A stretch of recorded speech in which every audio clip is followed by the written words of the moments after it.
Hi, my name is Ai and I'm in my last year of digital media.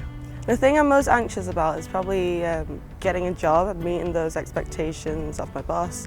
It's daunting at first. There's a lot to think about on top of already worrying about what you're going to do next. I'm anxious about how I'm going to manage my mental health in the workplace because I have anxiety and depression. So I'm worried that when I go into the workplace, I won't have the same levels of support that I've had at university. So I feel like I need to be able to fend for myself a lot better. Do any of these concerns sound like you? If so, then the Student Wellbeing team here at Sheffield Hallam are running a workshop that can help you with this. And the aims are to provide you with skills to support your well-being, cope and respond to workplace stresses, and ease the transition from education to work.